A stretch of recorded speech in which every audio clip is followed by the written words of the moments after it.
Венозната инфузия представлява парентерално въвеждане в организма на човек на различни видове инфузионни разтвори в количество над 100 мл. Извършва се при невъзможност пациента да приема течности или е противо по-късно да ги приема през устата, тежки ендогенни и екзогенни интоксикации преди, по време и след операции. От какво се нуждаете? Стерилна банка с инфузионен разтвор, стерилна еднократна инфузионна система, стерилни спринцовки, игли, абукат, спиртни тампони, лейкопласт, турникет, ръкавици и бъбрековидно легенче. Подготовка. Проверете реда на медикаментозните предписания в документацията, като ги сравните с лекарското назначение. Идентифицирайте пациента, като го попитате за името му и го сравните с документацията. Вземете информирано съгласие и обяснете същността на манипулацията. Проверете годността на медикамента, цвят и бистрота. Измийте ръцете си и сложете ръкавици. Болният заема легнало положение. Със спиртен тампон се почиства банката.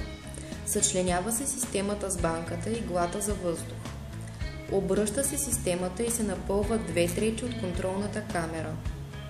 Над бъбрековидно легенче се отваря регулатора и се напълва подлежащата тръба, за да се изгони въздуха.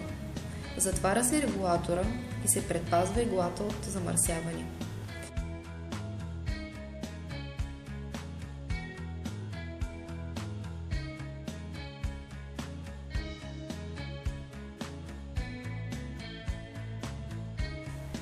Поставете банката на статива. Поставяне на турникет. Поставете турникетата на около 15 см над избраното за венозната пункция място. Ако вената се палпира лесно, но не се вижда добре, помолете пациента да стисне дланта си с юмрук и да я отпусне неколкократно. Поставяне на абукат. Притиснете леко вената с палеца на свободната си ръка на разстояние около 4 см от мястото за венозна пункция. Трябва да усещате вената закръглена, леко твърда, напълнена и подвижна. Използвайте палеца на свободната си ръка, за да задържите кожата над вената изпъната. Предупредете пациента, че ще усети обождане. Дръжте иглата слумена, насочен нагоре и я въведете с бързо и внимателно движение, директно през кожата във вената. След въвеждане на иглата, леко я издърпайте от задния край на абуката.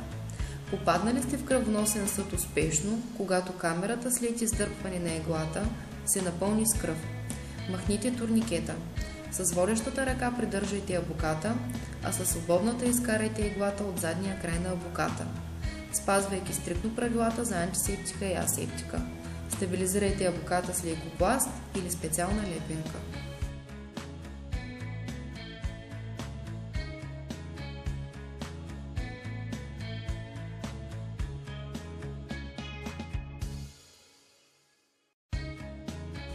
Поставяне на инфузионна система.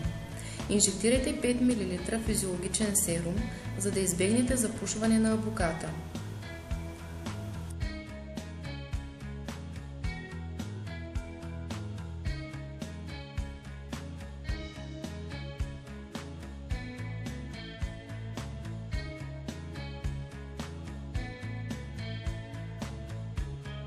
Позиционирайте стойката и разтвора в близост до пациента.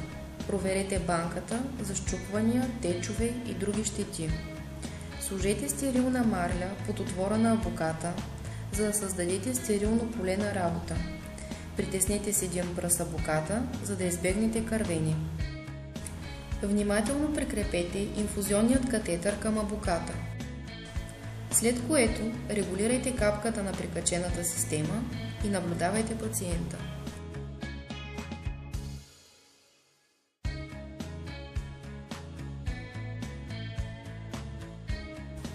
След изтичане на инфузионният разтвор, затворете регулатора на системата.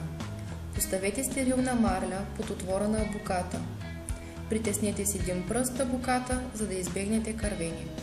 Внимателно разкачете системата от абуката.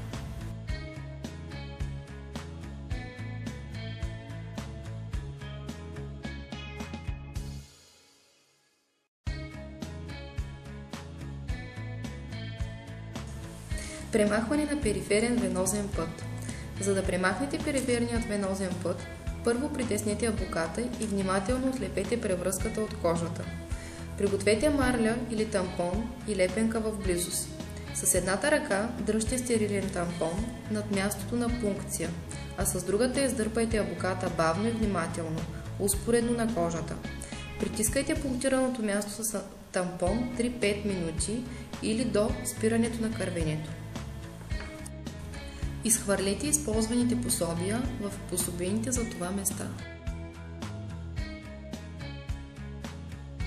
Практични съвети.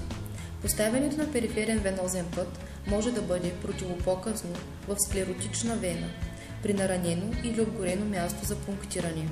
Ако при поставяне на абуката не видите кръв в камерата му, леко издърпайте абуката, без да го изкарвайте и опитайте отново. Ако не успеете отново, извадете абуката и опитайте снова. Смяната на абуката се извършва на всеки 48-72 часа след слагането.